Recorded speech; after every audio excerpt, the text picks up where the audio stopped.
Sashtanga Namaskaras to the Padapadmas of the Ubhay Jagadgurus. Today we are speaking about Sadhana Panchaka.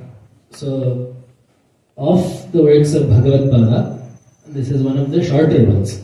So, only 5 shlokas. This is called Sadhana Panchaka. It is also called Upadesha Panchaka.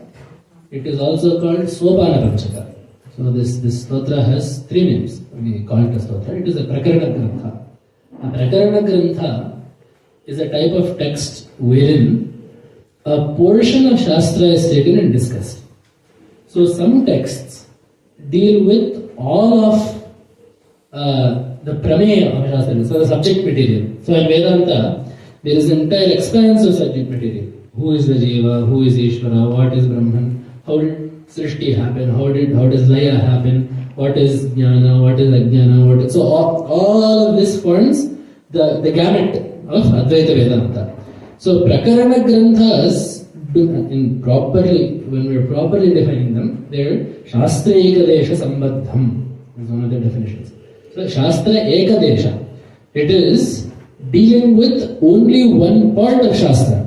So, for example, there is one text of Sureshwaracharya called Naishkarmi Siddhi.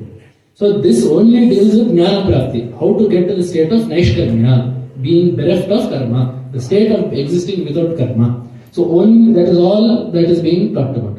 There is another work of Bhagavatpada called Panchikaranam. You would have heard this one also. Panchikaranam is the name of another text of Bhagavatpada. Panchikarana is the technical term for how the Sukshma Bhutas, the subtle elements, become the Sthula Bhutas, the gross elements, and thereby the Jagat. So we say that we have Akasha, Vayu, Agni, Jala and Prithvi. So you have the Sukshmas, and then what you do is you take half, you split all of these into 2 parts. So the Sthula Bhutas are comprised of half of itself and 1/8 of each of the other 4. So Sthula Prithvi is half Prithvi, 1/4 Jala, 1/4 Tejas, 1/4 Akasha, 1/4 Vayu. 1/8 of each. So 4 1/8s are 1/2. Right? So then there is one question. So why is it called Prithvi? So if it has Prithvi, Jala, Akasha, Tejas, if it has everything in it, why is it called Prithvi? There is one Brahma Sutra that has also turned into Nyaya. It says, Vaisheshyatu Tadvadas Tadvadaha. So what we say is, although there may be many things inside of one entity, whatever is there with Vaisheshya, whatever is there predominantly, or what is special in this, is Tadvadaha. That is what will give it its name. So Vaisheshyatu Tadvadas Tadvadaha is a Brahma Sutra.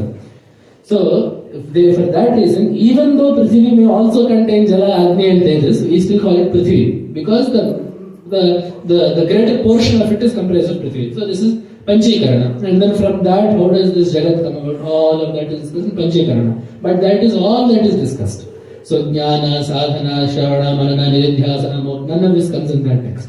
So these kinds of texts are called Prakarana Granthas.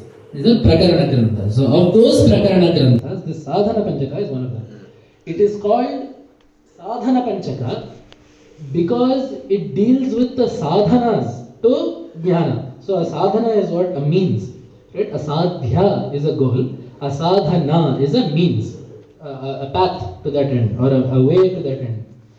So the Sadhana Panchaka tells us what we need to do to get to the sadhya, which is moksha. One more thing another name that this has is called Upadesha Panchaka, because this is essentially phrased in such a way that it is the teacher instructing the student. For example, Vedo Nityamadhiyatam, may Veda be studied by you. This is an instruction, right? Or an Upadesha that a guru is doing to a shishya. So in each shloka is a Shardola Vikredata. The chandas name is called Shardola Vikredata. So in these you have 4 lines. Each line will contain two comments. So 4 into 2 into 5. So all in total you will have 40 comments. In the 40 we say comments, but these are really steps. So what should you do to get jnana? You will have 40 things to do. So that is why this is called Upadesha Panchaka. This has one more name, that is Sopana Panchaka. Sopana is stays. So, as is the case with anything, you cannot just jump to moksha. You cannot just jump like you cannot bungee jump your way into moksha.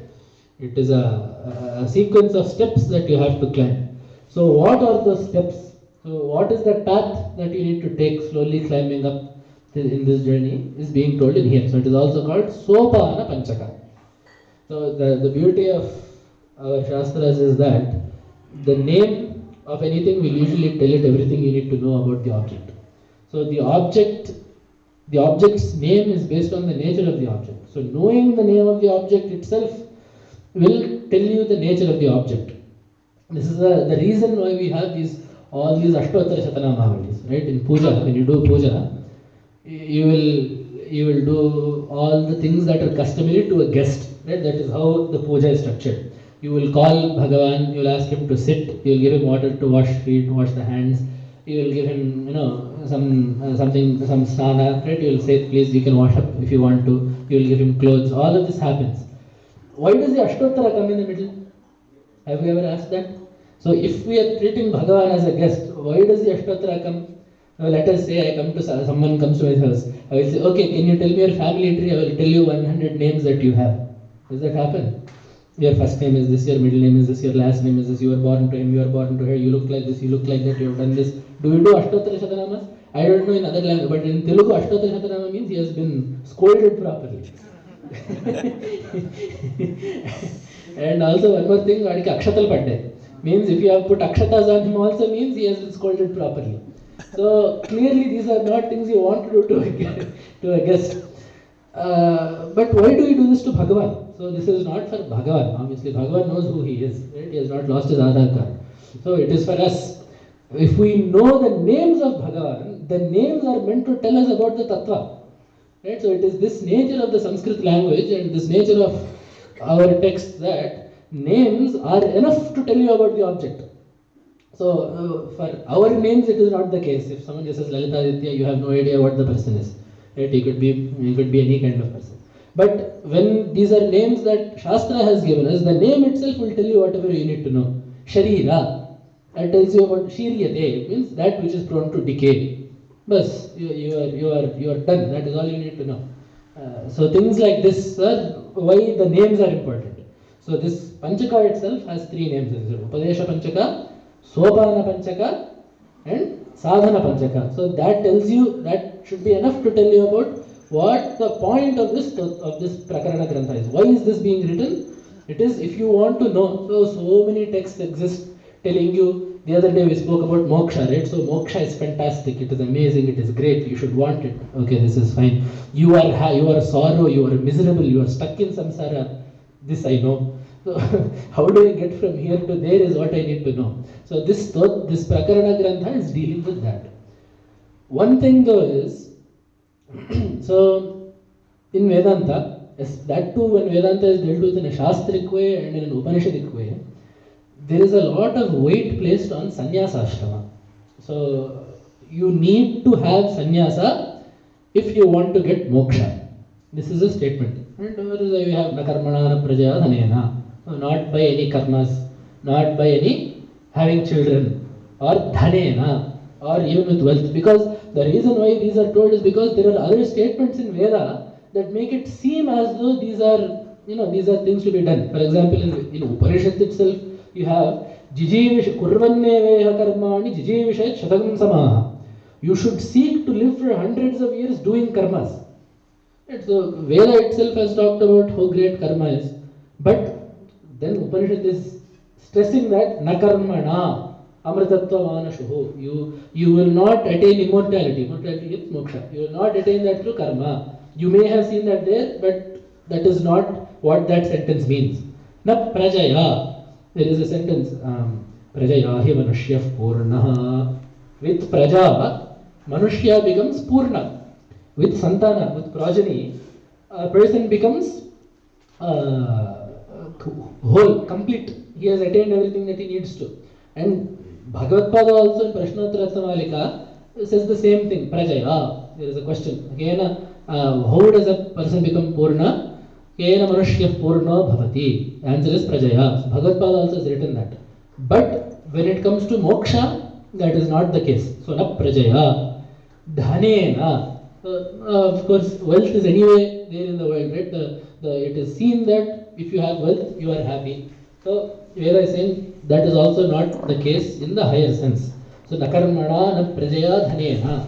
So, then what will get me immortality? Tyage naike. Amritatva manasho. Tyagena. Only with tyaga you will get moksha. And that too, this is not some mass tyaga. There are some people that give sannyasa in mass. They will have like how we have this Vedanta Retreat in batches. They will have batches of sannyasis. This is not, sannyasa is not given out just because you have a surplus of orange clothes. So sannyasa is an exalted state. There is a state of mind that is needed. There is a certain rigor that is needed. You know, this is true. This has actually happened. So once someone had gone to a well-known organization, a well-known ashram that is still around today. I will not say names.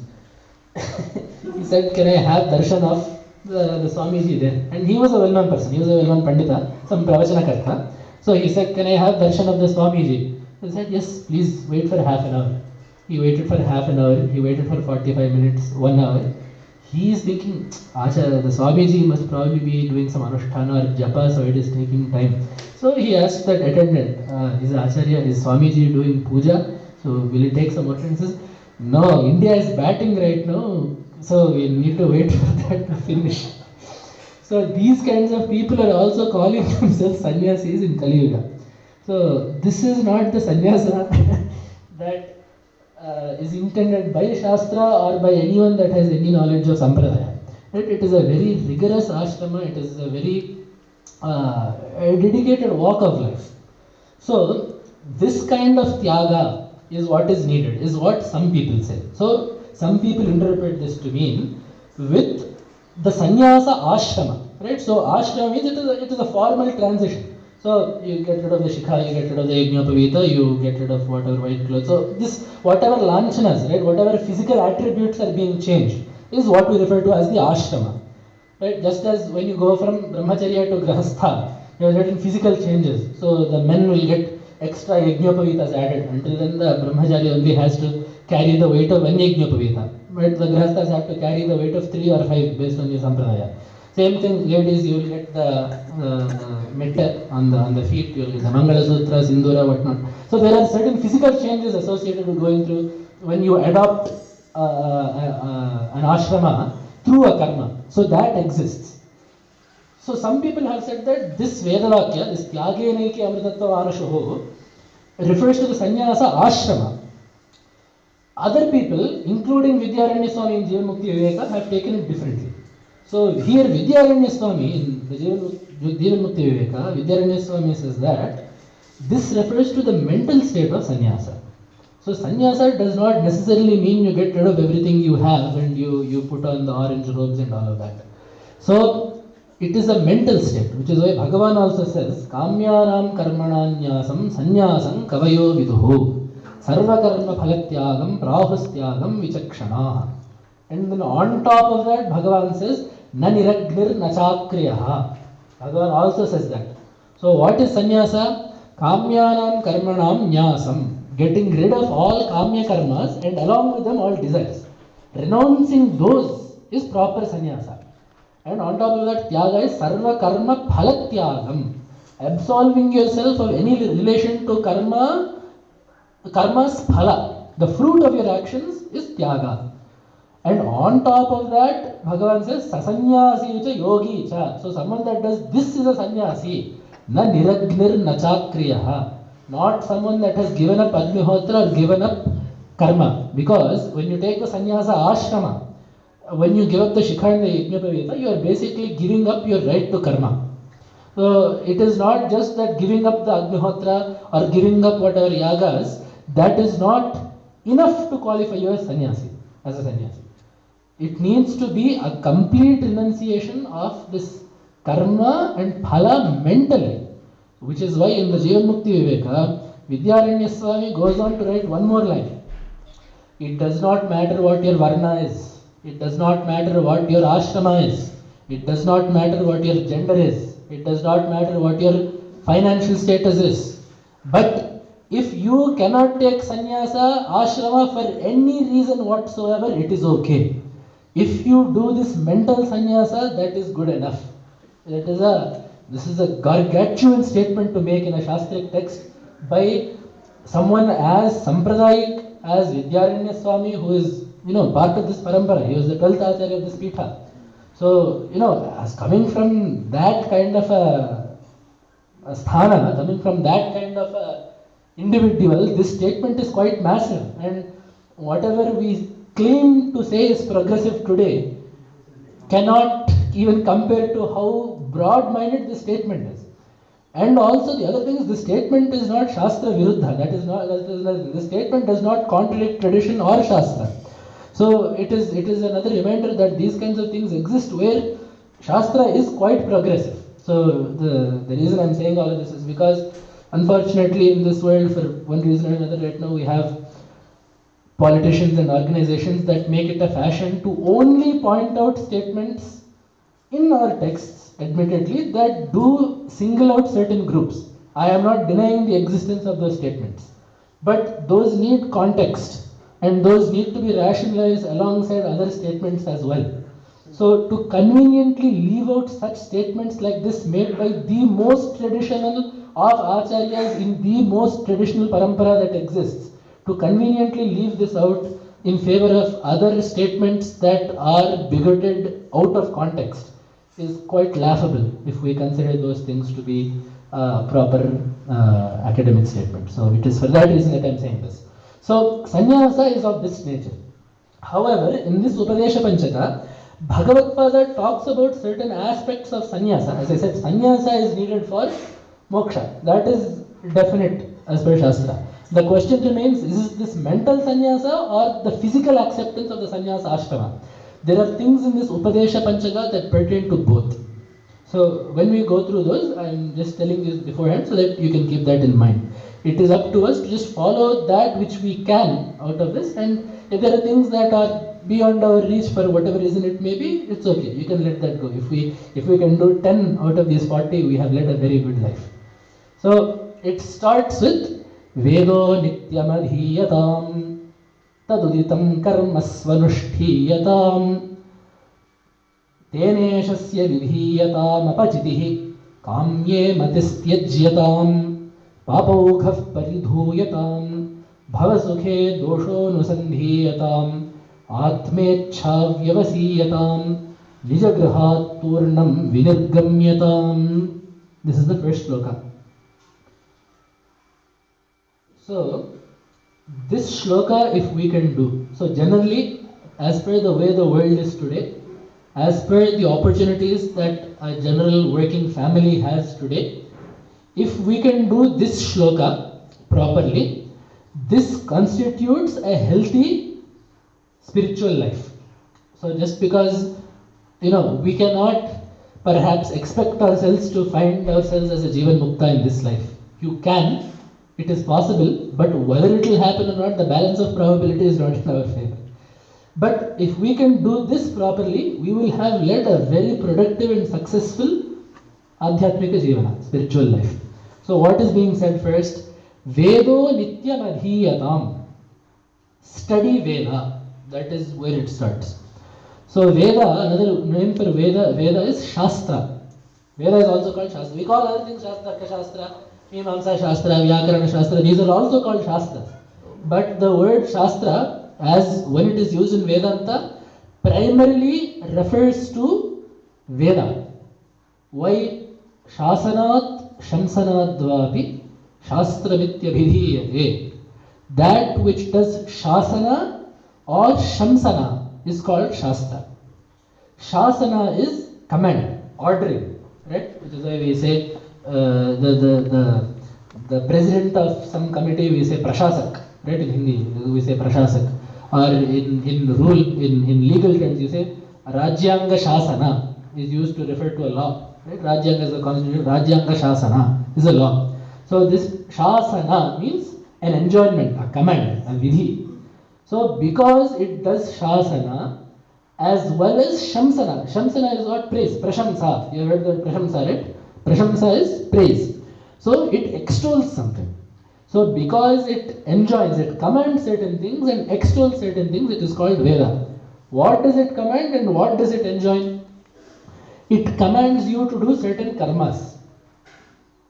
Satyam vada, this is a command. Veda is commanding you to tell Satya. Dharmam chara, follow dharma, that is a command. Sadhyayan ma pramadaha, do not neglect study. Right?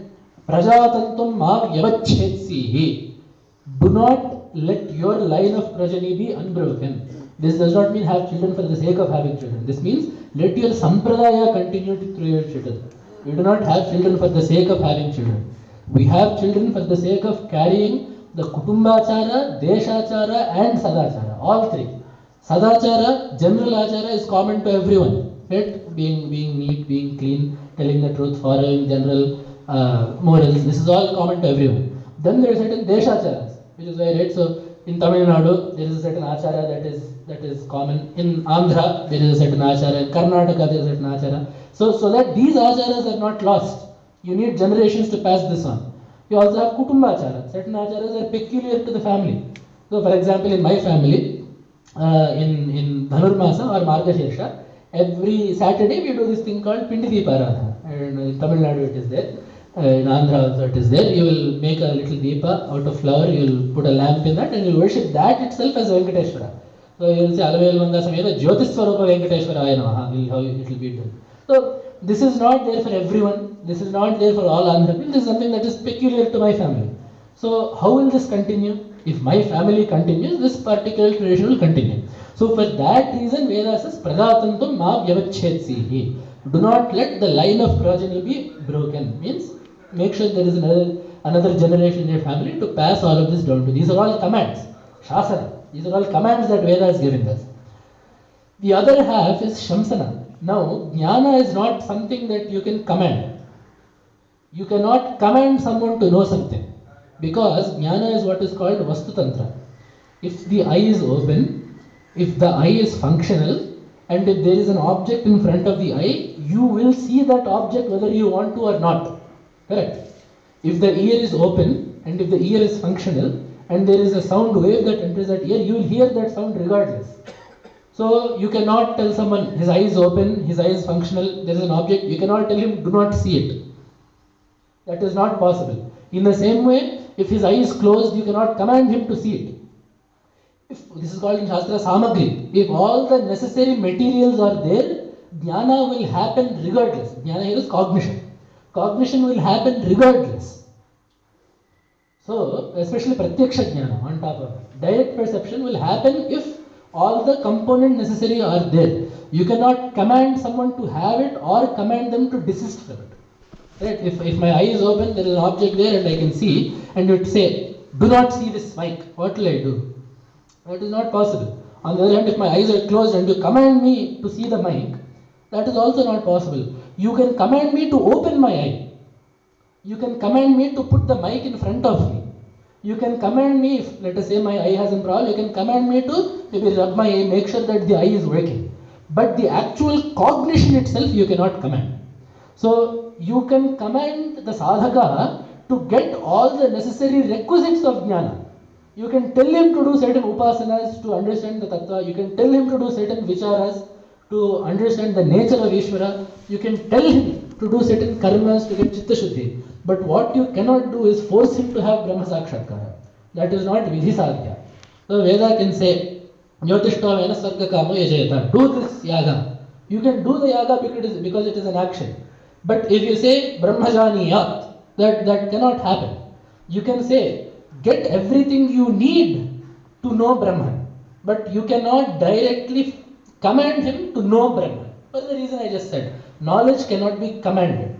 Right? Another thing, Ichha. I think I said this last time, right? Ichha also cannot be commanded. This is called Kriti Sadhya. Ichha is not Kriti Sadhya.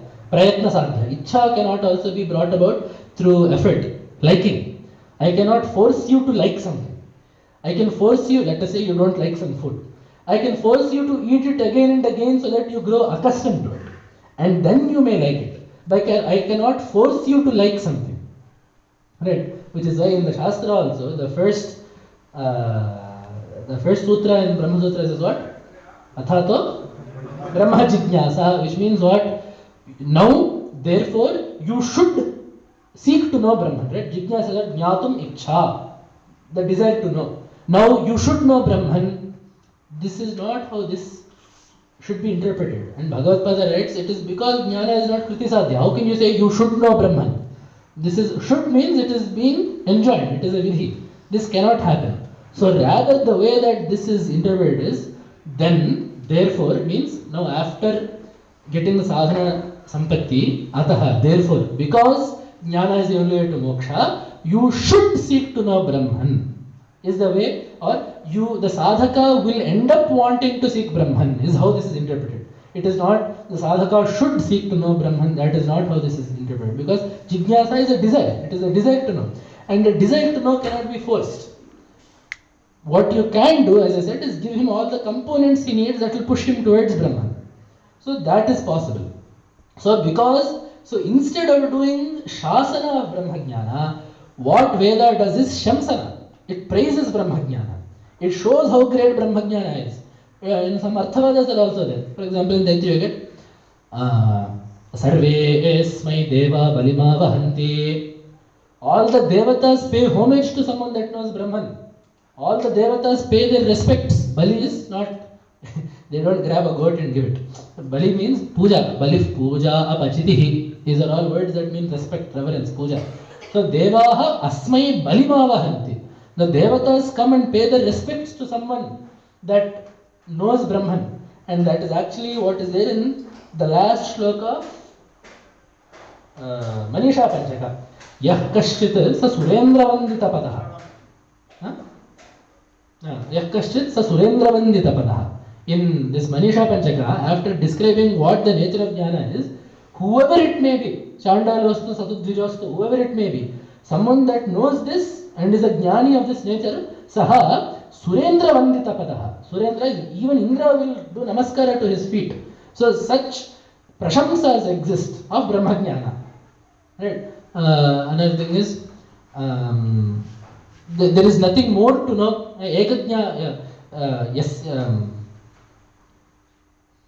Yena ashrutam shrutam bhavati, amatam matam bhavati, avijñatam vijñatam bhavati. This is what Shvetaketu's father tells him. So when Shvetaketu's father asks him, have you learnt that itself? He says, what is that? He says, that having known, there is nothing else that to be known. But he does not say it that way. He says, having known which everything becomes known. That which having thought of, everything becomes thought of. Have you known that? So that is such a big statement to make about Brahmajnana, right? If you know Eka Vijnanena Sarva Vijnanam is what it is called. By knowing one thing, you know everything. Have you known that? So this is a big prashamsa done of Brahmajnana. So because it does this Shasana of karmas and Shamsana of Jnana, right? It enjoins karmas and glorifies Jnana. Veda is called Shastra. This Shastra needs to be known. So when we say Adhiyatam, there are certain rules and restrictions in Sampradaya about how Veda Adhyayana needs to happen. You have to do Trikala Sanyana, all of that is there. That aside, what this basically means is you need to know what is there in Veda. See, Adhyayana as a prakriya, rules and restrictions may be there, let it be. But there is no restriction in finding out what Veda has to say. Nothing is stopping you from saying, okay, what does this Upanishad mean? So I have always said in my talks that the book may be regulated, but the knowledge inside the book is not regulated. So there may be rules concerning how the book is to be read, but to know what the book is teaching you is quite open to everyone. So when you say Veda Adhyaya needs to be done, it means know what is there in Veda. What is Veda saying? You will see these WhatsApp messages, I hate them. Because they will say the most random thing and say this is in Veda. Where is that there? Especially Bhagavad Gita is the most misquoted WhatsApp forward text of all time. They will say, Krishna has said, if you do not look after your parents in old age, you will go to hell in Gita. Which Adhyaya this is in, which shloka has said this, I have no idea. It is not there anywhere. It will, see, the statement may be true, but to just attribute to Gita is laughable. It is like saying, the constitution has said that if you put your parents in old age home, you will be fined 2 lakh rupees. If I say that, will any of you take that? Then why are we taking this Gita? It is because no one has read Gita. If that message is being forwarded, it means that person has not read Gita. So the reason why this is being told is know what is there in the Vedas, know what is there in the Upanishads. The knowledge is quite open. What is the point of writing all of these Puranas, all of these Itihasas, all of these Prakarana Granthas, if they are not meant to be known? So by Veda, we don't mean just Veda. All of the Vedic Sahitya, all of the Vedic literature. So Veda does not just mean the Veda mantras. We include the Puranas, Itihasas, Kavyas also to some extent. In Kumara Sambhava, I am telling this because some of you will have interest in Sanskrit Sahitya also. Kalidasa, he has done 3 Devata Stutis across his Kavyas. There is a Brahma Stuti in Kumara Sambhava. In the second Sarga, the Devatas go to Brahma and seek refuge from Tarakasura.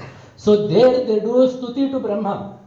Namo Vishwakrite Tubhyam Prak Srishte Kevalatmane Gunatraya Vibhagaya Paschadbhe Damupeyushe. It starts like this. Then there is also Shivastuti in Kumara Sambhava, in the later parts of Kumara Sambhava. Then there is also a Vishnu Stuti in Raghuvamsha. When the Devatas go to Vishnu and ask him to take avatar as Rama. If you look at these 3 Stutis, the Trimurtis, right? These are the Brahma, Vishnu and Shiva. It is so clear that Kalidasa had an Advaita Bhavana. The Advaita teaching is so clear when you put these 3 stotras next to each other.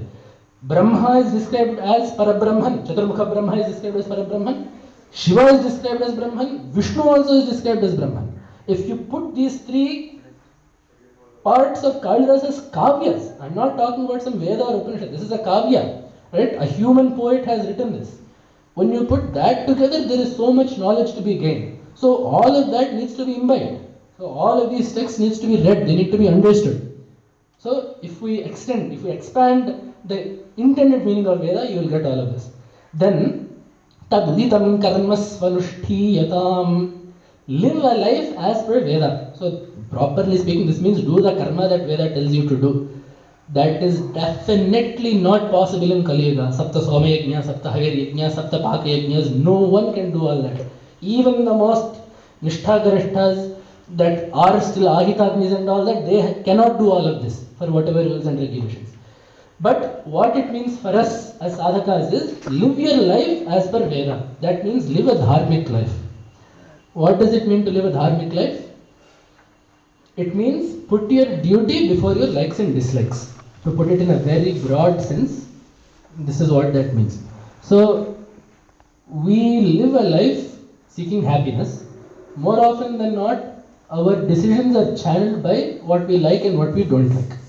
We tend to, and by like and don't like, I mean convenient and inconvenient. This convenience is based on likes and dislikes. Right? So, for some people, it is very convenient for them to wake up at 5 because they like whatever benefits such a lifestyle provides. Some people prefer to wake up at 9 because they like whatever comes from that sort of a lifestyle. So our convenience is based on our likes and dislikes, and at times this comes to odds with our duties. Dharma. This does not necessarily have to be a religious duty.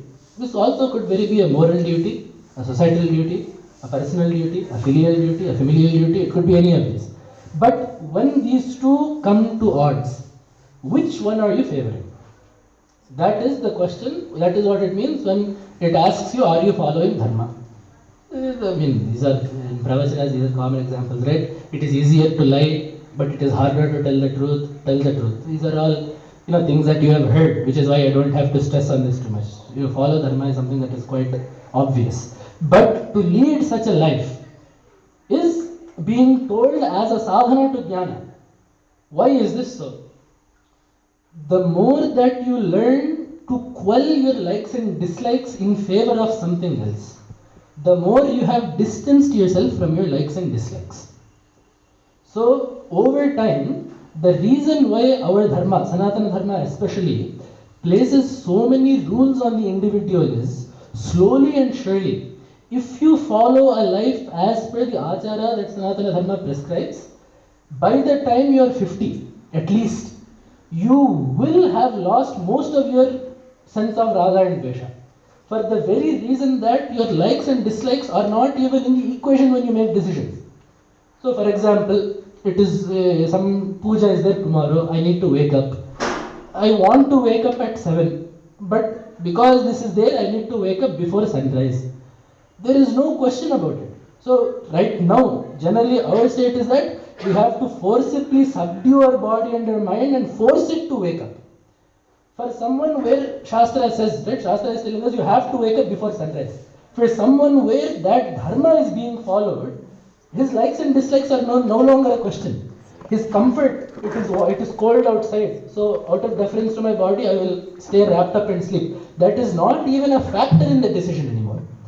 So by the time that person becomes 50, if he has faithfully followed the fact that I don't care how cold it is, I don't care how hot it is, I must wake up in the morning before sunrise. Think about how much tolerance he will have built up to heat and cold. Will that ever sway him again? If you can do that, imagine you have distanced yourself from your raga and dvesha as sleep concerns you. Now imagine if this is now applied to food. Certain things we are told not to eat, depending on, again, based on your family and based on all of that, that is there. The same diet is not there for everyone for reasons. You cannot expect a soldier to have the same diet as a teacher. Right? If you feed the soldier ganji 3 times a day, he will not be able to stand in the border. So some foods are accepted for them. That being said, some foods are not necessary for others. So based on that, whatever diet is there is a certain diet that our dharma has prescribed.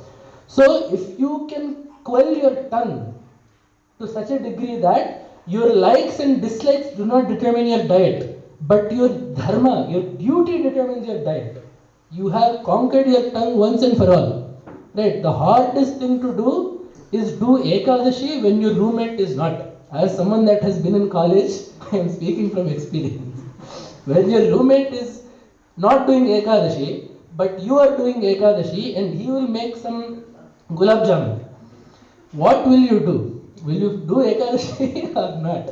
If you can, that is quite good, because you have learned that although you have raga there, although you have some liking there, you have learned to squash that. So by following dharma rigidly, by the time you have got into a middle age, by a paripakva praudha vayas, you will not be influenced by raga dveshas anymore. That is the goal. Why do we follow dharma? It's twofold. First of all, it is for the punya that brings. That is without a doubt. So there is some merit associated with all these pujas and everything. That is not even a question. That is there.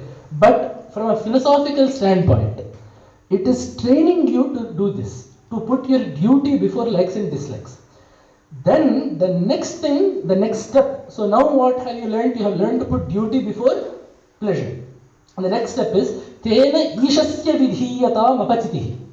So now even when you do certain duties, there are certain things where you still want the phala from this. So tena means tena karmana, with that karma, ishasya, to isha, apachitihi, puja vidhiyatam, may it be offered. So basically, may you offer your karma as an offering to Ishvara. That is basically what this is saying. This is saying do phalatyaga to Ishvara.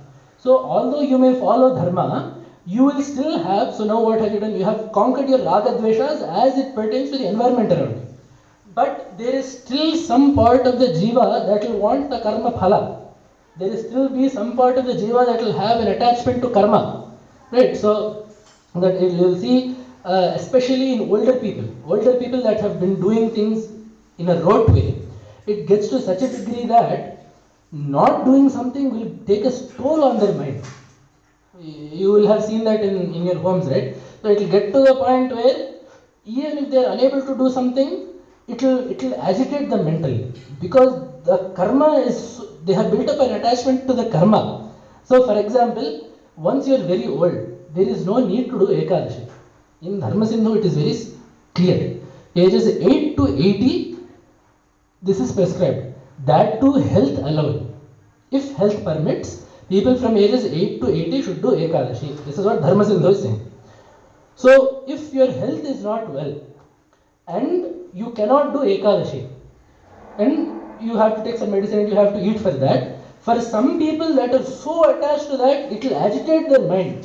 For them it will be as if Bhagavan will curse them for not doing Ekadashi. Why Bhagavan cares about her doing Ekadashi, I don't know. He has much better things to look after than one person eating or not eating. But we will take it that Hanuman will get angry if I don't go to the temple on Saturday. Hanuman does not care about you coming to the temple on Saturday. He will get his Naivedya from a Purohita. You need to go there for yourself. Right? So, for some people though, this karma itself becomes an attachment. So, for some people it is the karma itself, for some people it is the phala. So, they will hear that this puja has this phala, they will immediately run there. Some kshetra will have some mahima, they will run there. Some other thing, some prasada, putting that to Bhagavan, they will run there. Not to say that that does not happen. See, when I talk about any of this, I am not negating what Shastra says. That is there. Dadhyanna asakta hridaya. For that devata, yes, Dadhyanna is there. Payasa anna priya. For this devata, Payasa anna is naivedya. That is fine. But my point is, your mind should not be running towards that. That should not be the puja should be done for Devi, not for Dadhyanna. So that is the way. My mom used to tell me, don't do Ekadashi for Parana, do Ekadashi for Ekadashi. Because after doing Ekadashi, obviously Dwadashi, it will be slightly elaborate. You will make several things. So, and on top of that, you will eat tiffin on Dashami night and Dwadashi night because you do not have Anna again. So I prefer tiffin to Anna at any point. I said, Amma make chapati, no make puri. No. Amma said, are you doing Ekadashi for Ekadashi or for Dwadashi and Dashami? So, that should not be the case, right? So, you should not get attached to the performance of the action itself, and you should also not be too attached to the phala of it. So, this will give that phala, that will give that phala, that tapatraya should not be there when you do karma. So, how do you get rid of this attachment to the karma and the phala? By offering that to Ishvara. Which is why, again, just as dharma has been embedded in our lifestyle, right? As I said, waking up early, doing upavasas on certain days, just as these have been embedded into our lifestyle, in the same way, this Ishvara Arpana is actually embedded into our lifestyle, but the only thing is we very conveniently ignore it. When we tell a sankalpa, there are two parts. We happily focus on the part that we want, and God can care about the rest of it. So we say, Mamopata Samasta Dhrutakshayadvara. We say, who actually thinks about this during puja? Because immediately, Vayur Arogya Dharadhanya Aishwarya Abhivriddhyartham Dharmartha Kama Moksha, whatever you want, and on, tell my name, tell my daughter's name, tell his daughter's name, my in-laws are not there, my sister is, this will all come, his nakshatra, rashi. You don't need all of that. As per Shastra, the Yajamana and Dharma Patni is enough for Karma Adhikara. If you want to tell children, you can. My grandchildren, great-grandchildren, their neighbor's dog, this all does not need to come in the Sankalpa. But we are so attached. They also need Dhana, they also need Dhanya, Virya, Ishwarya. We are so worried that they'll miss out on this fantastic puja. Whether we will get it is in question. So, we are so misguided when it comes to these daily tasks that we do, that we have ended up missing. In the beginning we say Parameshwara Priyatirtham, and we will tell all of this, like Hanuman's tale, this Sankalpa will keep going. And in the end of the puja, after all of this, like Krishna Pranamastu. If all of this is for Krishna, why did I tell my Gotra? Tell Krishna's Gotra. But the point is, the phala is for you. But you are leaving it to Ishvara. This is the bhavana that this is meant to inculcate in you. Do the puja. You have to do the puja. There is Ishvara Aradhana has to be done every day. That will also come.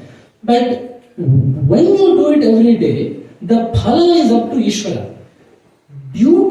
Doing the duty is all that is up to you. What comes from that is not your concern anymore. If you can do puja daily with this bhavana, then after a point of time, just as by following dharma, ragadveshas go, after this, that sangha, karma sangha will also go. So now, rather than just doing puja for the sake of whatever prasada that is there in the end, you will end up doing puja because it is your duty to do puja. You will do some karma because it is your duty to do karma. So now you have graduated from the point where dharma, duty is quelling your likes and dislikes, to now duty alone exists. Likes and dislikes do not exist at all. That is the point that this is getting you to graduate to. So there is nothing wrong with having likes and dislikes. But if you want to progress spiritually, you need one more step to the point where My likes and dislikes do not even factor into my decision making process. That is one more step. Then there is one more step where I have likes and dislikes, but I will not consider them. After this, the situation is now, I don't even have any likes or dislikes because everything is up to Ishvara. That is the point to which sadhana has now progressed. Then, kamye matis yajyam. Get rid of kamye mati. Kamye means any desirable object. So, get rid of any desire you have towards any object that you have. So, that is gone. Then what will happen? Pavaughaf paridhuyakam. Get rid of all the impurities in your mind. So, as we have been spoken about, only a pure mind will be qualified to undertake jnana sadhana. So, by doing all of this, by getting rid of raga dvesha, by getting rid of that kartritva abhimana, by getting rid of that sense of doership and all, you will have purified your mind. Then there is one more step that is needed. Bhavasukhe doshonusandhiyatam. Bhavasukhe, in the pleasures of samsara, doshaha, fault, anusandhiyatam, may it be seen, may it be realized. So may you find the fault that lies in the sukhas of samsara. This also we talked about when it says moksha, right? So any sukha that you have in the samsara will inevitably be touched by some impurity. Bhagavan says, sarvarambha hi doshena bhumenagvi devavrataha. There is no fire without smoke. There is no action that you cannot do that does not have some problem with it somewhere or the other. So, what Bhagavatpada is saying here is, after doing all of this, vairagya needs to come. So, you cannot have any likes and dislikes, but vairagya in the sense that there is something more than this. So, there is a difference saying, I don't want this, and also, I don't want this because there is something more. Right? There is a slight difference in the mindset that these two approaches have. So when that becomes the case, bhavasukhe doshonusandhiyatam, when you find the fault with the human condition, with the fact that samsara is not the highest goal, and that there is something, janma mrityu jara vyadhi dukkha doshanudarshanam. Right? Bhagavan, when he is listing out all the qualities that are conducive to jnana, he says, janma, first of all, birth itself is a big headache. Mrityu, death is inevitable at the end of this. Jara, old age is there. Vyadhi, on top of that, even if you are alive and in the prime of your youth, vyadhi, right, there are still illnesses. Even dukkha, there is also general sorrow also. So you need to anudarshana, you need to recognize the flaws in all of these, that all of these exist in samsara. So then you get rid of that. Etat jnanamiti proktam, ajnanam yadatonyatha. Bhagavan says, right? That is bhavasukhe doshonusandhiyatam. Understand that samsara cannot sustain your happiness forever. That this is not actually happiness. So then what will happen to such a person if he has properly understood the purport of Veda, that karma is to be done and that there is Brahman also to be known. If he has done his dharma dutifully, if he has also offered everything that he has done to Ishvara, basically also done Ishvara Aradhana, we talked about the importance of Ishvara Aradhana, right, on the previous day, so if he has done that also, then if he has also recognized the futility of samsara, then immediately what will happen? Atmecha vyavasiyatam. For that person, the desire to know Brahman, the desire to know his self, the desire to know Atman will be born. But to get to this point, look at everything that has been said until now.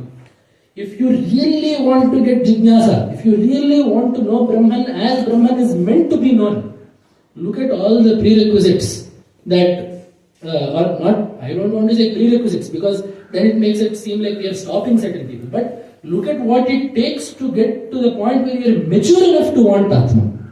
Right? That is the proper way of putting it.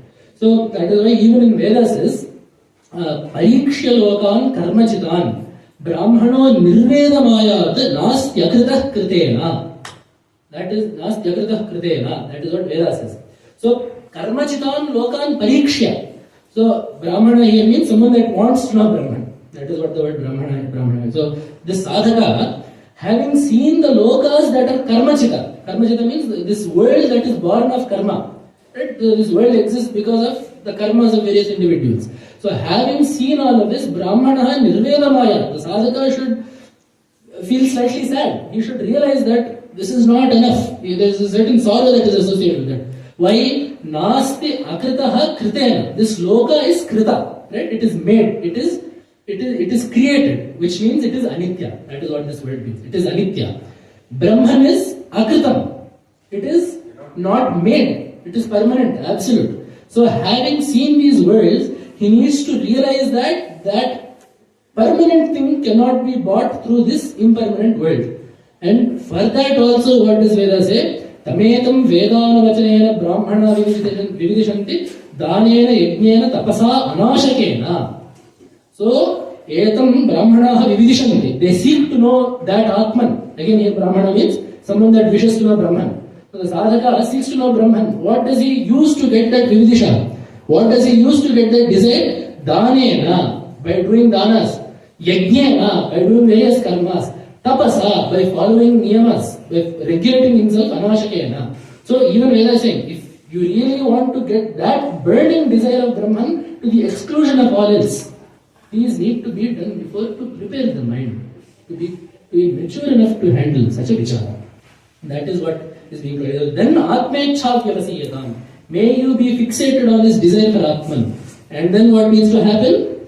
Nijagrahat Purnam Vinirgamyatam. Purnam, immediately, quickly. Nijagrahat, from your own home, Vinirgamyatam, leave. Please stay in your houses. As I said, this is meant, there are some parts that are mental sannyasa, some parts that will become a mental sannyasa. There are two parts for this. So, this is meant for the sannyasa ashrama. So, when you have certain duties to the house, you cannot just say, goodbye, I am out of here. You cannot say that. Which is why in Dharma Shastra also, the nibandhana is that if the wife means the house, if the wife, grihini grahamuchyate, right? If the wife does not agree, no sannyasa. If you are not married, if the mother does not agree, no sannyasa. You can do whatever you want at home. You cannot leave the house. It's like Bhagavatpada had to do that whole drama with the crocodile. Right? That all exists because Aryama did not want to let her only child go. So you are not allowed to shirk your duty. That is one thing. So please do not go home and say, in the Advaita retreat, someone that is studying under Jagadguru told that Bhagavatpada told that you should go out of your house. Please do not do that. This is meant only for those people for whom they think that is possible. As I said before, the sannyasa is completely possible staying at home, doing what we are doing every day. That is why I led with that. So there is one vakya in Veda, Yadahareva virajet, Tadahareva pravrajet. Whatever day it is that you get vairagya, leave your house that very same day because you don't know what will happen the next day. You may fall back into samsara the next day. The second you are sure you have gotten vairagya, leave it behind. We can apply that in the sense that the second that you have vairagya, double your sadhana. Why let it go? The second you feel that you have genuinely built up dispassion towards this world, do not be complacent about it. Use that to fuel whatever you want to do even more. That is how we can take that as applied to us in a Laukika day-to-day life. 330. Okay. Then Sanghas Satsu Vidhi. So this is the blueprint of how to get this. So now Bhagavatpada is kind of backtracking and saying, so as you are doing this karma, as you are practicing Ishvara Aradhana, what kinds of things do I need to be doing then?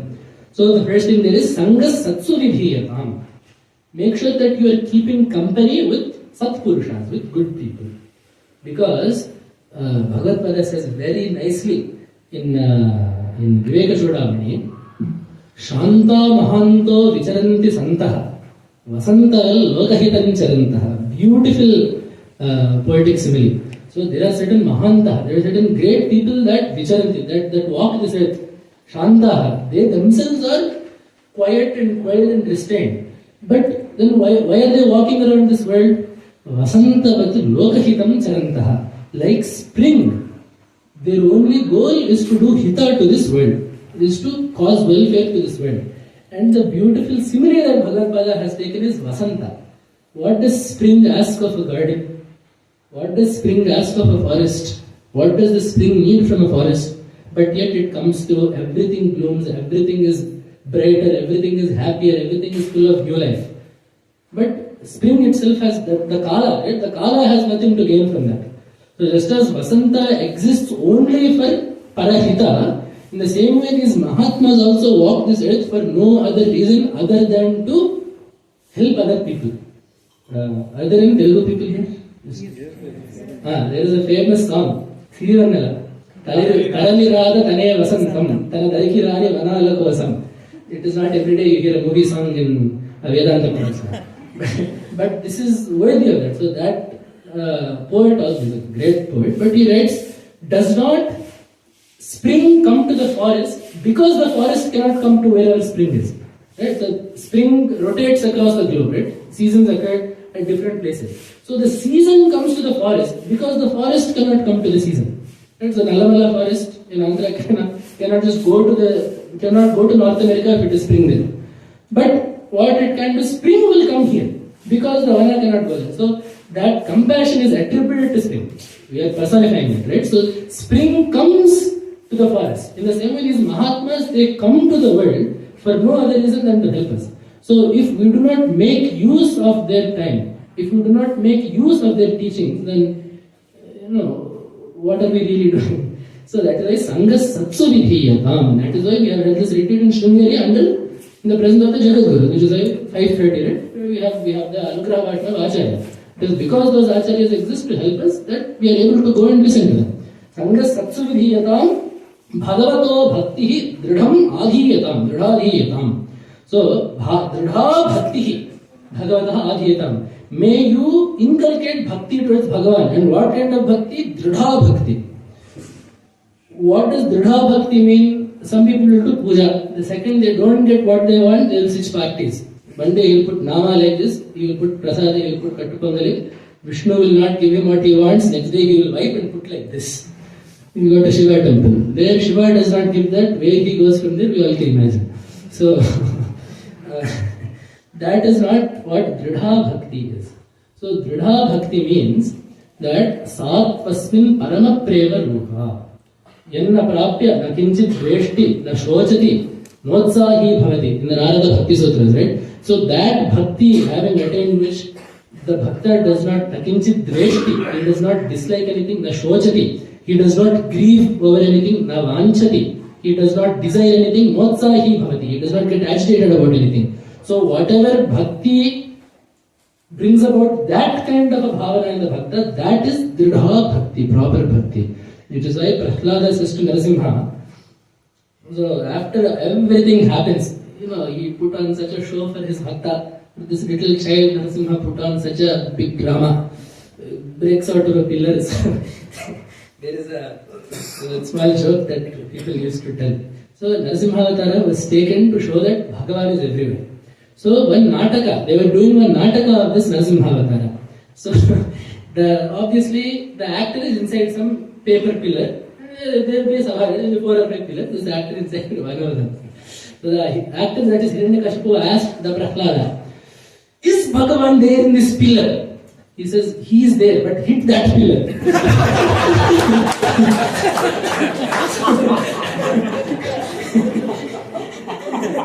He is definitely there, but just please make sure to hit that one. So like that, this big drama was done by Vishnu for one person, and that too, he is not some great Maharshi with a beard and jata and all of that. It is a 5-year-old boy. I mean, he is a jnani, but after all of that was done, the Devatas did not want to go near Narasimha. And if you look at the stuti that the Devatas do in Bhagavata, in Vyasa Bhagavata, there are 2 stotras there. After Narasimha kills Hiranyakashipu and sits on that throne, even Lakshmi cannot go close to him. And after that, all the Devatas do a stuti, you'll see. Indra Uvacha, Rudra Uvacha, Brahma Uvacha, Kinnara Ujuhu, Sadhya Ujuhu, Naga Ujuhu, all of these different Devaganas come. But the thing is, they all talk about what Bhagavan has done based on what it helped them. So the Nagas, the Sarpajati came and said, until now this person was stealing our Ratnas, our gems. Now since Bhagavan has killed him, our Sampada will be with us, our Sampat will be with us. Then the Gandharvas came. We used to sing for you. Now that you have killed Hiranyakashipu, we used to sing for you. Hiranyakashipu forced us to sing about him. Now that you have killed him, we can once again sing about you. So then the Devatas come. We used to be getting ahutis in yajnas. He used to be taking our ahutis. Now that you have killed this Rakshasa, now we will get our ahutis. So these Devatas are all only considering Bhagavan in a transactional way. So we had something, you made sure I got it. Prahlada comes up and does not say anything. Prahlada does not ask for anything. So, sapadamule patitam tamarpakam vilokya deva kripaya paripluta.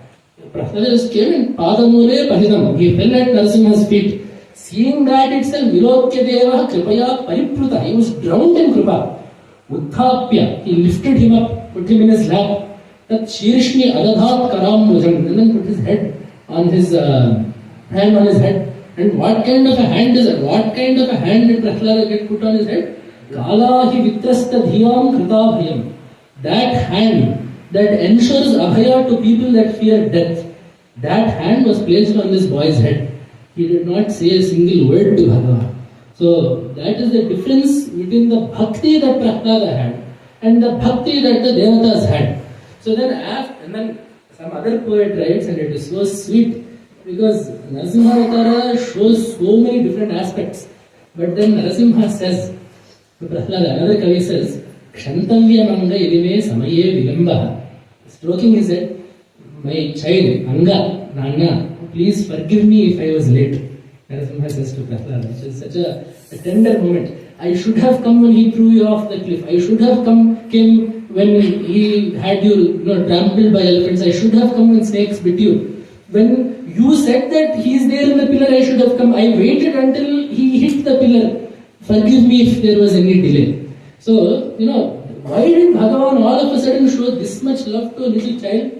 It is because his bhakti was different. Because Prahlada is a jnana bhakta. He loved Bhagavan for who Bhagavan was, not because he needed something from Bhagavan. Which is why after Prahlada does a stuti, there is no asking for anything there.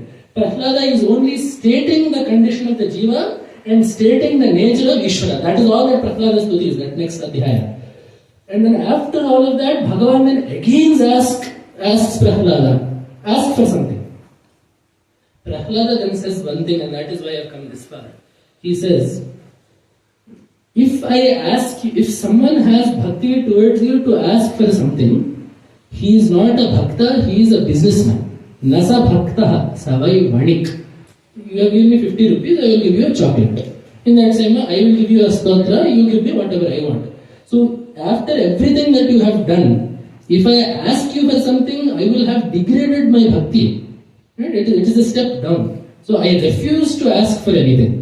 And Bhagavan says, listen, people will call me Prahlada Varada after this. When you go to Tirupati, you will say Prahlada Varada Govinda. That means Prahlada Varada, someone that gave a vara to Prahlada. If I don't give anything, it won't look good. So please ask for something for my sake. And then Prahlada says, my father committed several sins against you. Please forgive him. That is what Prahlada asks after all. So even then, nothing for himself. So then, and even that is a Namgya Vaste Vara. Because Bhagavan says, the second I touched your father, he was good to go. And the very fact that a jnani like you was born in this kula means the entire kula is power.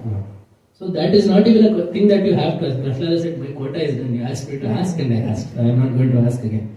But my point in the story being, A, it is an excuse for me to talk about Narasimha Swami. B, being that there is a difference in Prahlada's bhakti and the bhakti that the devatas showed. Not that the devatas did not have bhakti. See, they also are devatas.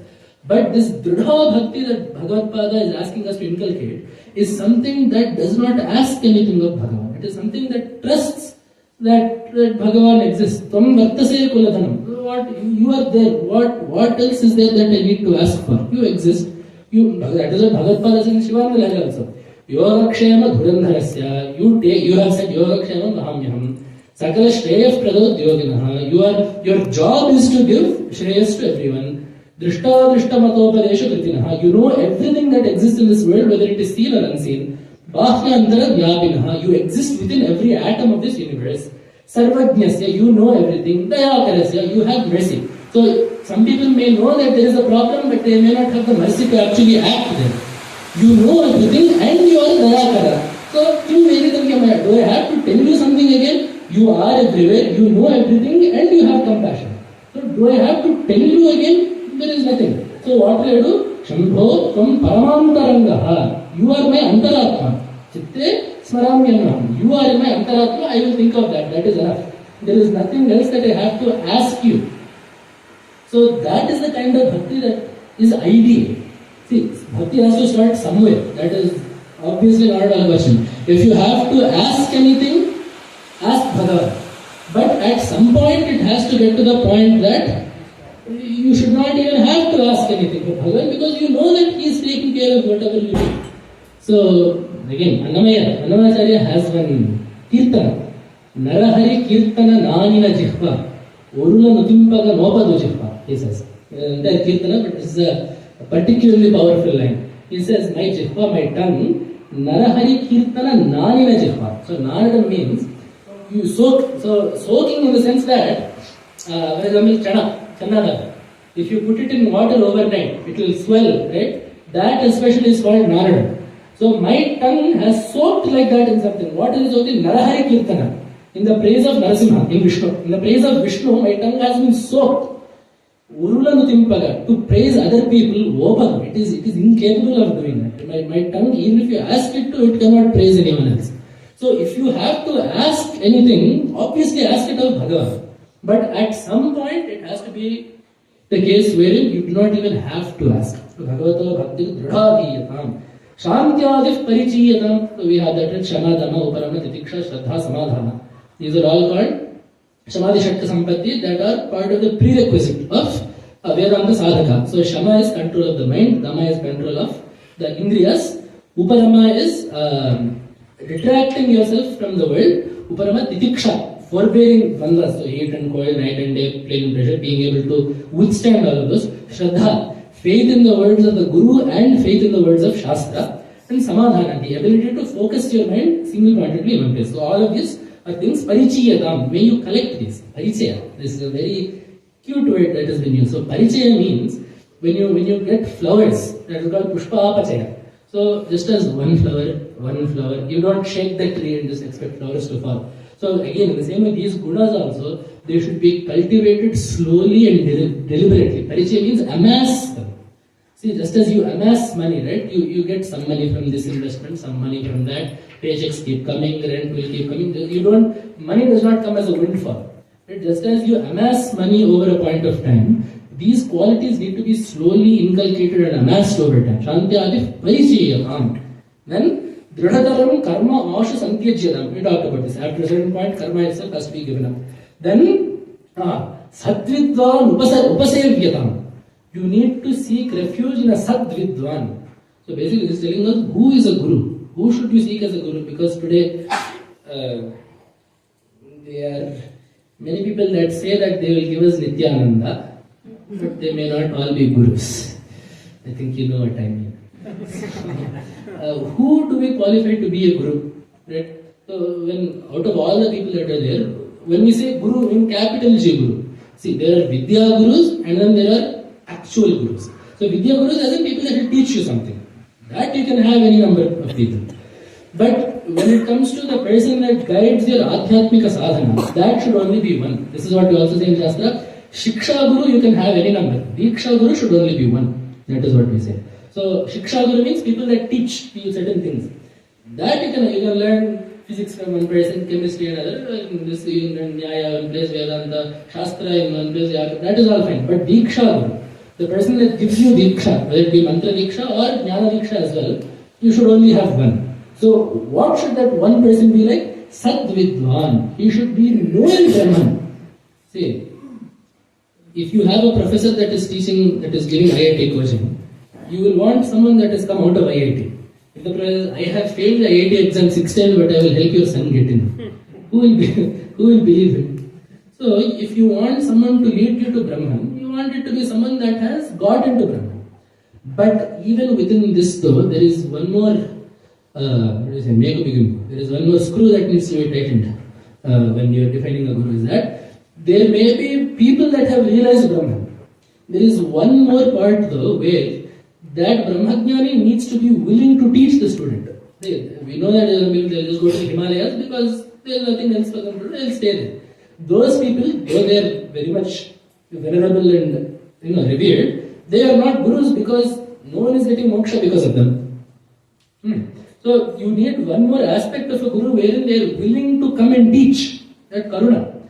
And within that again, there also needs to be an ability to teach. Knowing Brahman does not predicate this ability to teach. So the ability to teach comes from knowing Shastra. You need to know the Vedanta Shastra. So basically when the student asks why, you should be able to defend that. Or when the student asks, Upanishad says this, how is this possible? You should be able to explain that. Right? Or someone else's position is this. This seems logical. Why is that not so? The Guru should be able to explain that. He should not say, just take my word for it. Which is why, when Veda defines a Guru, he says, Shrotriyam Brahmanishtham Tadvijnanartham Sadrumeva Bhidnichya Samitpanihi Shrotriyam Brahmanishtham. So both of those, Shrotriya and Brahmanishta. Brahmanishta means someone that is established in Brahman, someone that has had the experience of Brahman. But besides that, this word called Shrotriya is also put in. So what does Shrotriya here mean? Bhagavatpada writes that Shruti Sampannam. Shruti means knowledge, learning.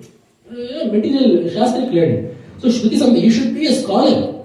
Which is why Acharyas, they take place in the Vakyartha Sabhas that happened there, the Shastra Sabhas that have gone place. They don't take part in it, they actually preside over it. So what that means is, whenever the Panditas of those Shastras, if they get a doubt, Acharya has to give the verdict. Means that by the time Acharya sits on that seat, they have mastered Nyaya, Vedanta and Vyakarana. These three at least are definitely studied here. Mimamsa is also more or less completely covered. So the point being that the reason why the Acharyas of this Pitha are given such rigorous Shastric training is because that is part of the job description of a Guru. Right? When you say hiring, you will have certain qualifications. If you want to be a Guru, you have to, you better be qualified, well versed in all of these Shastras so that you can guide people. So that both of these need to be there, the Shrotriya and Brahmanishta. See, someone that has merely studied Shastra can teach you the Shastra. There is nothing wrong in learning Shastra from him. But you cannot expect him to actually tell you what that Anubhuti feels like. Whereas someone that has only gotten the Anubhuti but has not studied Shastra per se, you cannot expect him to give you a thorough training. He can guide you in a path per se, but he cannot give you a rigorous training. So both of these are needed. That kind of a Vidwan, Sadvidvan Upasevyatam. So that is the kind of teacher that Upasevyatam, you should seek out. And it is not like, okay, I have a teacher, I will visit him once a month and see if he has enough to eat. That is not the case. Pratidinam tat paduka sevyatam. You should worship him. What does it mean? It doesn't mean steal the Guru's chappal when he is not looking. It means you should worship. The padukas embody the Guru. There is also Guru. There is a Guru paduka mantra that is given in many Diksha Sampradayas. So the paduka is not just, a pair of Bata chappal that the Guru is wearing. The padukas represent the Guru's spiritual exaltation, that state of the Guru. So there is a story that is told with the Acharya. So there was once an elderly sannyasi that was staying on Sharadamba's side of the river. As you know, the Acharya stay in Narasimhavana, the Jagadguru stay in Narasimhavana. There was another sannyasi that was staying in the side of Sharadamba. And every day he used to come for darshan. So after that sannyasi aged a little bit, the Jagadguru asked him, you are coming every day, your health, he is getting older, he needs to walk across the bridge and all of that. I don't think the bridge was not there then. You would have had to cross the river in the boat. Why are you coming? He says, I have to have darshan of Acharya. And the Jagadguru said, did my Guru not give you, so the previous Acharya, did that Acharya not give you the padukas? He said, yes, he has given me. So then Acharya said, so why are you coming this far to have Guru darshan? The padukas are no different than the Guru themselves. Right? So, and then on top of that, Acharya said, whenever you do namaskara to those padukas every day, you should visualize the Guru standing on top of those padukas. Right? So, the point being here is that the word paduka represents the feet of the Guru. Right? What does the Guru stand on? What is the Guru rooted in? His tapas, his jnana, right? His character, his anushtana. So, that is what the padukas of the Guru symbolize. So, you need to serve that.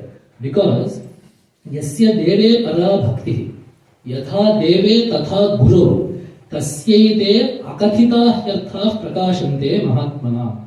He who has the same reverence towards the Guru as he does towards Bhagavan, for him akathita hyartha prakashante. Even if the Guru does not teach him verbally per se, that knowledge will still flash in his mind. The Guru Kripa does have that capability. And see, for everything I have been giving you a a visible reason so far. There are some places in Shastra where only Anubhava can confirm things for you. The grace of the Guru is one such thing. So we say, Tyagaraja says in one song, he's talking about Brahman, but it applies just as well to the Guru. Ilaguna vivarinchaleenu. Adi is Anubhavayika Vedyam, he says. He says, I cannot describe it saying it is like this, but you will know it once you experience it. So the Guru's Karuna is like that. And not just myself, but even many people amongst you and everyone knows that when Acharya has told people to do something versus when they do it of their own accord, there is a marked difference in the output. When someone does something as per Acharya's Agya versus when they do it because they want to, there is a marked difference that the people that have experienced that will definitely know. So there is a reason why the reverence of the Guru is taken to such a high, standard. Given that the Guru was of this character, see that keeps coming back. Given that the Guru is a Shrotriya and a Brahmanishtha, the respect should be that exalted. The respect should be that absolute.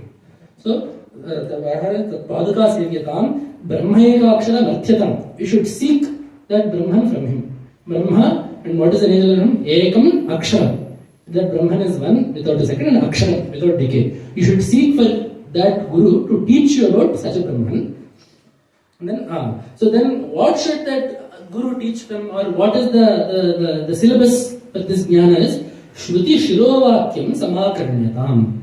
Listen to what the Upanishads have to say. Shruti Shiras is the head of the Upanishad, or the ends of the Upanishad, the Vedanta.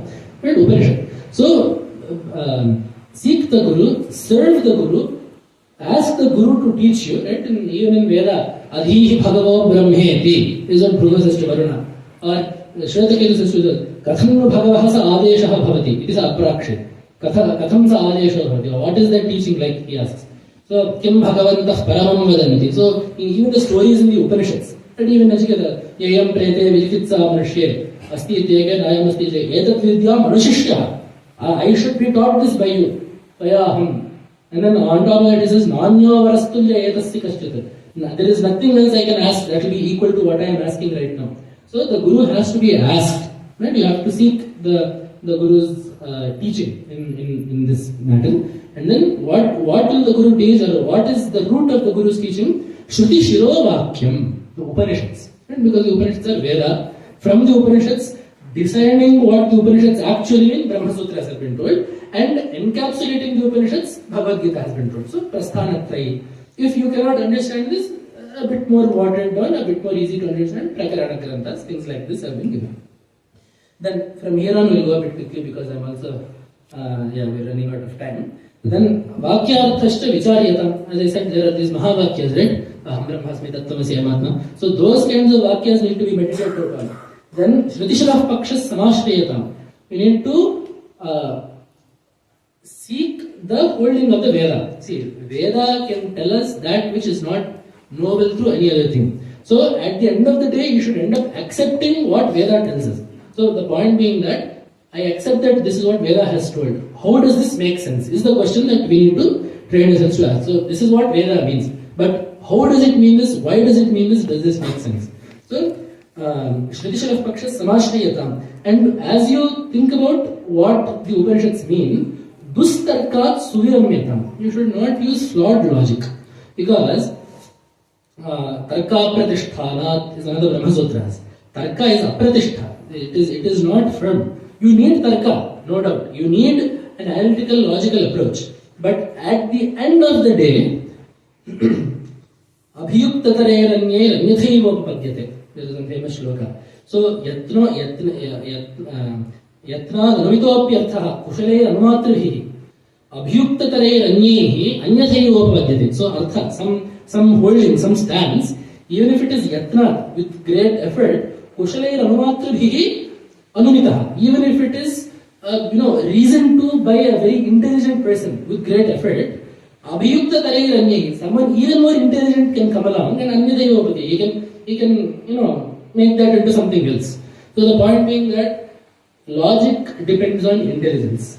This is experience. So logic is meant to guide the experience. But do not think that the logic will end up in the experience. Right? That is what Naisha Tarkena Matirapa Neha. Right? That is what is said. But that being said, Vichara has to be done. We are saying through Tarka you will not get Jnana, but without Tarka also you will not get Jnana.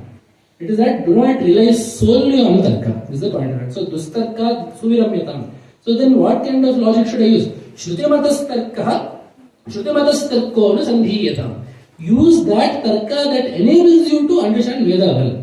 So, Veda viruddho nyaya pramanam. So, a nyaya, a logic that is not counterproductive to Veda is what we need to take. Then, Brahmaasmi iti vibhavyatam. So, that Mahavakya Brahmaasmi, Aham Brahmaasmi, that vibhavyatam. That needs to be manana. So, this is nidhyasa. So, that needs to be, that bhavana needs to be inculcated. Then, Aharaha garva parityajyatam. Every day garva should be renounced. Here garva does not mean pride or arrogance, but garva means abhimana, that sense of I-ness in the body and mind. Then deham matirujyatam. So thereby you need to get rid of the aham buddhi in this sharira. You should never again feel that I am this body. And then udhajaner vadaha samutsrijyatam or parityajyatam. Both parts of it. You should stop arguing with learned people. This is one thing. You're learned, your vidya, that is the vidya vivadaya. So khalasya, for an evil person or for a bad person, his vidya is useful for what? Vivadaya, for argument. Dhanam, for making him madaya, to get him intoxicated. Shakti, his strength is useful, parayam, parapiyadanaya, to hurt other people. So that should not be the result of your learning. So Udhajanayar vadah parityajatam. Do not use this knowledge to debate for no reason. So that you should let go of. Then, what is the kind of thing that you should inculcate towards this world? Kshutya adhishta chikitsyatam prenam. Chikitsa. You should treat this disease called hunger. So Bhagavatada is telling us how should you view hunger. It is not an all-you-can-eat buffet every time you feel hungry. Right? You should treat it as a disease. Just because you have a headache, you will not, take an entire bottle of aspirin. You will take as much as you need. So if you treat hunger as a disease, then food also should be taken accordingly. This is why aharaha bhikshaushadam bhujyatam. So bhiksha should be taken like an aushadha, like medicine. Then swadhanam natuyachyatam. You should not seek tasty food. If it comes, it comes. If it is not there, then it is not there. So swadhanam natuyachyatam. You should not ask for very tasty food, rich food. Then vidivashat praptena santushyatam. With whatever you get, be happy with that, eat that and move on. Acharya also, when I came here for good, and once when Acharya was asking me, Acharya asked, how is the food here? And more or less I said, when it is good I enjoy it, but I am okay with whatever is provided. Acharya said, okay, good. Like that. So, vidivashat praptena santushyatam. So, be happy with whatever food you get. Audasinya abhipsyatam. Audasinya means, Audasinya literally means a madhyastha, a mediator, but Audasinya means being unaffected by extremes. So, this world is made up of extremes. You cannot avoid them. But you can train yourself to be unaffected by them. So, that is Audasinya abhipsyatam. Then, Janakripa naishthurya mutsrujyatam. Stop seeking the pity of other people. Bhagavatpada has felt the need to say this. Because once people start doing this becomes a big pride point. Look how much I have started myself doing upavasas. Look how much I have given up. You should not seek people to say, Ayyo papam, you are doing upavasa. You should not look for people to say that. You should not seek the sympathy of the people. Why do you need the sympathy of the people for your sadhana? Do what you have to do and move on. So Janakripa naishthuriyam, the harshness of the sympathy or the pity of people should be utsujjatam. Janakripa naishthuriyam utsujjatam. Shitoshnadi vishahyatam. Tolerate heat and cold. Then matu vrithavakyam samucharyatam. You should not utter even one sentence in vain. There is even a Vedavakya for this way. Once you know Brahman, why should you utter a word that does not have to do with Brahman? So at that stage, Mauna, in the stage of Vedasana, Mauna becomes very important, right? Because Yad vacha, yad vak na varati, yad yena vak abhyudyate. So that which is not told by speech, but that due to which speech is told. Tadeva brahmatvam vidhi edam yena upasate. So yena vak abhyudyate. So that is what Veda is telling us. So that entity that allows speech to come, but that is not measured by words, know that to be Brahman. So if that is the case, why should you continuously waste your speech on things that have nothing to do with Brahman? So nato vritha vakyam samachayata. Then ekante sukhamasyatam, last sloka, you should seek solitude, as the speaker before me said, right? Only when you are alone can proper sadhana happen. Group meditation, group dhyana, these days are group samadhi, I don't know what that means. Group samadhi, I don't know what that means, but people find the need to do that. That does not help anyone. Besides the organizers that charging the fee, it will help them. It will not help the people that go into supposed samadhi. You will hear snoring also in this group samadhi. Snoring will come after 15 minutes. That is the palika of that samadhi. Then, Purnatma Susamikshata. You should see the Atma. But how? See, earlier you said, seek to know Brahman, but Brahman is the Akshara. So what kind of an Atma should you be seeing now? Purnatma, the Atma that pervades this entire world. So by the time you get to this stage, Atma should not be a textbook concept for you. It should be a tattva. It should be an entity that is visible to you in every particle of this universe. Right? The Sarvavyapi Brahman. So by this point, that is the drishti that you should have. Purnatma. Purna means that which is filled. Right? The one that is pervading. Purnatma Sudamikshatam. Jagadidam tad badhitam drishyatam. So what is badha? So you see the snake in the rope, and then when you realize it is a rope, whatever happens to the snake is called badha. So it is called nivritti. So that being, it disappears almost. Right? So jagadidam tad badhitam drishyatam. You should see this jagat as being badhita by Atma. Right? So this jagat is imposed on the Atma. So once you know Atma, this jagat should be to you as the snake is on the rope. Right? Then Prak karma pravilapyatam. So this is all talking about what happens once you have gotten that jnana. Prak karma pravilapyatam. As you talked about when you talked about moksha, the sanchita karma gone. Pravilapyatam. That is dissolved. That is gone. Chitibala na uttarishtishtyatam. Chitibala. Through the power of that jnana. The chiti is jnana. Chit, jnana, chaitanya, they all mean the same thing. So chitibala, through the power of jnana or by virtue of jnana, napi uttarishtishtyatam. Uttarish karma bhi. You shall not be attached with even karmas in the future. So prak karma, the karma of the past has been dissolved, and you will not be bound to the karma that is to come, the agami karma, basically, that will not come. But then the third one is left, right? So sanchita is gone, agami is not come, prarabdhantiha bhujyatam. Whatever prarabdha is there with this body, the body will go through it, just bhujyatam, let that be. And then the last thing that is there is Atha Parabrahmatma Sthiyatam. By this point, you will exist only as Parabrahman. Once the Prarabdha is gone, body is also like that. So now you exist as Sat Chit Ananda, as Shuddha Chaitanya. There is no more body, there is no more Manas, there is no more Indriyas, there is no more Jagat. You exist only as that Brahman, that is Sat Chit Ananda, unbounded, unlimited, all of that. That will be how you are. You will be that Brahman. So this is the sopa, right? These are the steps that Bhagavatpada has put. As I said, that first shloka is the first two shlokas perhaps is where we need to focus in terms of how to inculcate our life. So following Shastra, following Sadachara, following our Sampradayas are so necessary for the reasons that I have told. Only with those can we possibly hope to train our body and mind to end up with the Parabrahmatma Astiyaka, to exist as Parabrahma. So, with the grace of the Acharyas, whose Anugraha Bhashana we will hear in an hour and a half, and with the grace of Sharadamba, let us definitely put some daily progress. So every day, this progress needs to be twofold. Some japa, dhyana, some sadhana needs to be done, and some adhyana also needs to be done daily. Something has to be studied daily, at least one thing, at least two shlokas. Acharya tells that, Jagadguru tells that to everyone that seeks guidance. Adhyayana Anusthana, Adhyayana Anusthana. There is no other way that this path can be trod. Adhyayana, you have to read Shastra. If not Shastra, at least what does Shastra say? There are so many texts. And Anusthana, some japa, some dhyana, some, at least closing your eyes and sitting calmly in one place. Something needs to be done daily.